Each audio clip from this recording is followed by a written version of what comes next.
Welcome to Maneuvering Monday. I'm one of your hosts, Ivana Rosendal.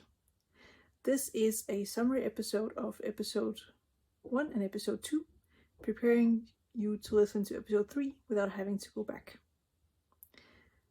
Now, what happens in the pilot episode? Well, Marie is the head of development HR in the edtech company Zebra Apps. Marie is tasked with figuring out why employees are resigning from the company in an accelerated rate. This task is given to her by the CEO of the company, Natalie Jensen.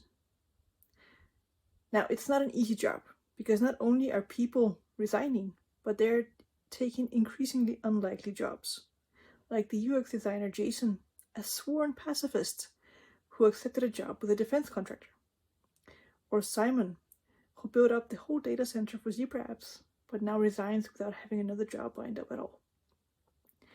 Marie has a background as a management consultant, so she handles the task with precision.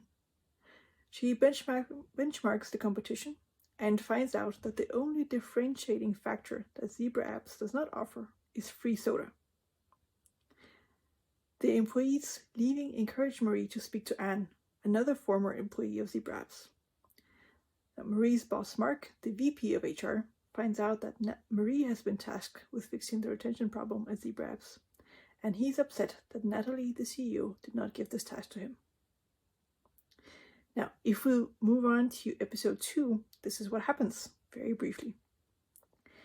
Marie is late for lunch, and all the food is almost gone. Natalie, the CEO, is also late for lunch, so the two meet. Natalie advises Marie to take care of Mark's pride, because he's offended that Marie was given the task of fixing the retention problem, not him. Later that day, Marie presents her findings of her benchmarking assignment to both Natalie and Mark. Marks take notice that the free soda is missing from their package. During that meeting, Marie understands that Mark has been conducting exit interviews with employees, but he never shared the results with her. He promises to share the results. Later that day, Esther, the benefits manager, comes in with a stack of paper that she puts on Marie's desk. Those are the printout of all the exit interviews from the past year. Marie is surprised by the hard copy format, and also by the fact that Mark asked Esther to look into the taxation rules for free soda. Leafing through the exit interviews, Marie looks at the exit interview for Anne, who she was recommended to speak to by the resigning employees. Anne has started Aslo and stated that it was the reason she left.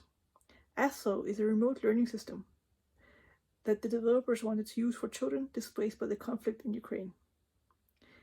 But the leadership denied this usage of the system, despite it having no extra cost for the company. Marie read through even more exit interviews and discovered that many of them state that the company has changed in the past year. Friday morning, during the HR development breakfast, Marie asks her team what has happened in the past year.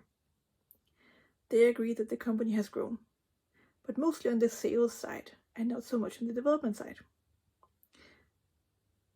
At the end of the day, Marie summarizes the points about why people are leaving on her whiteboard in her office.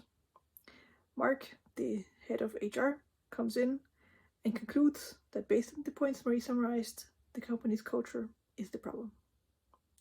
Now, this was the summary for what happens in the story part before listening to episode 3.